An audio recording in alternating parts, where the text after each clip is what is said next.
Bonjour les scorpions, bienvenue sur ma chaîne, j'espère que vous allez tous très bien. On se retrouve aujourd'hui avec votre guidance générale de la semaine du 26 juillet au 1er août. Guidance à prendre d'un point de vue hebdomadaire mais aussi mensuel. Donc prenez ce qui vous parle, laissez ce qui ne vous parle pas. Si vous souhaitez avoir des informations complémentaires, vous pouvez également aller consulter la vidéo de votre ascendant ou de votre signe lunaire.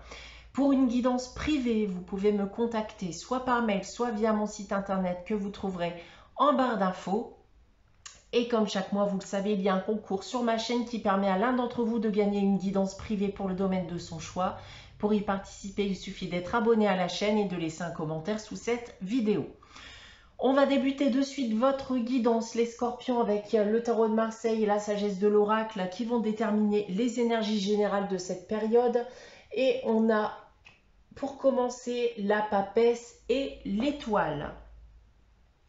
Alors on a deux cartes ici qui sont signes de créativité, signes de bonne relation, telle qu'elle soit. On recherche votre compagnie, votre bonne compagnie. Maintenant, si on parle des différents domaines, alors on voit ici de belles opportunités d'un point de vue pro, notamment si vous avez des projets en cours, qui plus est bien d'un point de vue créatif et artistique. Mais plus globalement, voilà, vous êtes dans une ambiance de travail qui vous satisfait, voilà, à l'heure actuelle. D'un point de vue sentimental et affectif, on peut parler d'une grossesse éventuelle pour certains d'entre vous. Et plus globalement, bien, tout est possible durant cette période d'un point de vue sentimental et affectif. Pour le financier et le matériel, eh bien, on a un équilibre dans les finances. Vous faites les bons choix pour le maintenir. C'est aussi une période de chance pour certains d'entre vous. On continue avec la sagesse de l'oracle. J'ai tiré pour vous la carte chaos et conflit. Donc là, on parle de conflit intérieur ou extérieur qui peut s'annoncer et qui risque de perturber votre équilibre. Et dans le cas présent, je le ressens comme un conflit intérieur. Vous pouvez vous poser beaucoup de questions et vous avez besoin de remettre de l'ordre dans votre vie. Je pense que vous avez dû connaître certaines mésententes dernièrement. Vous n'êtes pas forcément en accord avec tout ce que l'on peut vous proposer. Et ça peut vous tourmenter et vous ne savez pas voilà, comment en sortir. Voilà donc ce que je peux déjà vous annoncer en termes d'énergie générale. On va passer à votre tirage avec l'oracle des miroirs. Donc on a 9 cartes et 3 lignes que je vais vous dévoiler séparément. On va commencer avec ces 3 premières cartes ici. Et on commence avec la parole, la projection et le compromis. Alors justement, je vous disais que vous pouviez vous poser beaucoup de questions en ce moment. Donc on le voit ici avec la carte de la projection. Vous ne savez pas forcément où vous en êtes, ce que vous désirez réellement. Il y a une faible confiance en l'avenir pour l'instant. Et on sent ici qu'il y a des choses sur lesquelles on doit se mettre d'accord, quitte à faire certains sacrifices ou des concessions. Et c'est avec, semblerait-il, une personne en particulier avec qui vous risquez d'avoir une discussion durant cette période. Voilà, dans le but de mettre les choses au clair.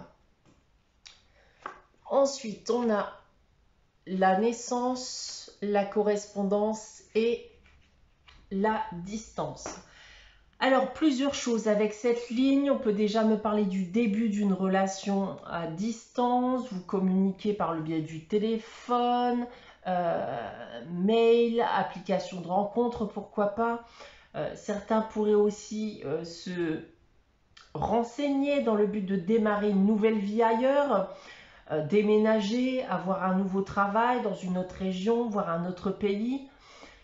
Et pour terminer, bien, si on en revient à ce que je vous ai dit ici en première ligne, il se pourrait que vous ayez un désaccord vis-à-vis d'un projet avec une personne. Alors ça peut être aussi le désir d'un enfant dans le cas présent, pour lequel vous êtes totalement opposé.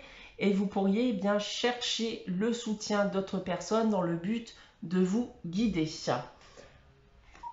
Ensuite, nous avons la fatalité, la jalousie et le travail.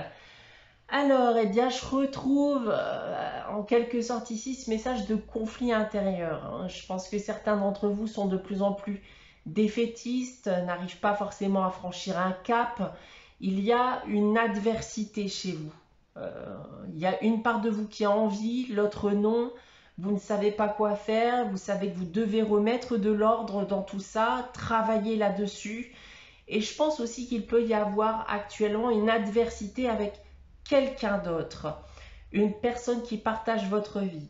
Il y a des efforts qui sont faits, mais rien ne semble vous satisfaire pour le moment. Maintenant, si je prends le tirage dans l'autre sens, donc il y a de la discussion dans l'air. Alors, vis-à-vis d'un projet, voire même le désir d'un enfant, peu importe que ce soit l'un ou l'autre, l'idée ne semble pas vous plaire et vous savez au fond de vous que si vous vous engouffrez dans cette direction, ça ne vous apportera rien de bon. Ensuite, en seconde ligne, eh bien, on se pose beaucoup de questions, notamment vis-à-vis de son avenir personnel, de son avenir avec quelqu'un. Vous êtes actuellement partagé dans vos opinions. Il y a une adversité intérieure qui a pu s'installer, comme on a pu le voir auparavant. Peut-être êtes-vous en couple, mais une autre personne vous plaît aussi et vous ne savez pas quoi faire. Je peux donc retrouver ici l'idée de vouloir trouver le soutien d'une personne neutre. On va tenter de communiquer avec quelqu'un dans le but d'avoir des réponses ou un réconfort. Et pour terminer, alors ça peut être un accord ici pour un nouvel emploi qui va vous demander de déménager, vous engager éventuellement aussi dans des démarches pour pouvoir partir.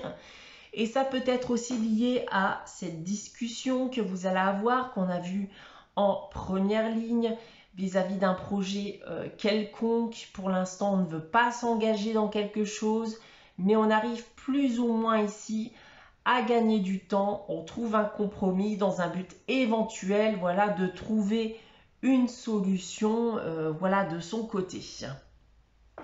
Voilà ce que j'ai à vous dire cette semaine, donc avec votre tirage général. On va maintenant passer à la réponse à votre question avec les réponses angéliques. Je vais vous inviter comme chaque semaine à réfléchir à une question et à poser votre question. Si vous n'avez pas de question en tête, n'hésitez pas à faire pause, le temps d'y réfléchir. Alors, pour répondre à votre question, les scorpions, pardon. J'ai tiré la carte, la méditation apporte des réponses. Alors, eh bien, avec cette carte, les réponses à vos questions sont ancrées en vous. Prenez le temps, voilà, de méditer sur les questions que vous pouvez vous poser à l'heure actuelle. C'est de cette manière que vous pourrez obtenir des réponses. On termine votre guidance les scorpions pour cette semaine avec le message des anges tiré du petit oracle des anges et j'ai tiré pour vous la carte de la diversité qui vous dit: le monde serait terriblement ennuyeux si nous étions tous pareils, célèbre ton caractère unique, tu es spécial et tu es aimé. Voilà pour vous les scorpions pour cette semaine du 26 juillet au 1er août. J'espère que cette guidance vous aura parlé, vous aura plu. N'hésitez pas à liker, commenter, à vous abonner si ce n'est pas encore le cas. On se retrouve dès dimanche prochain à 11 h pour une nouvelle guidance. En attendant, prenez soin de vous, passez une très bonne semaine et je vous dis à très vite.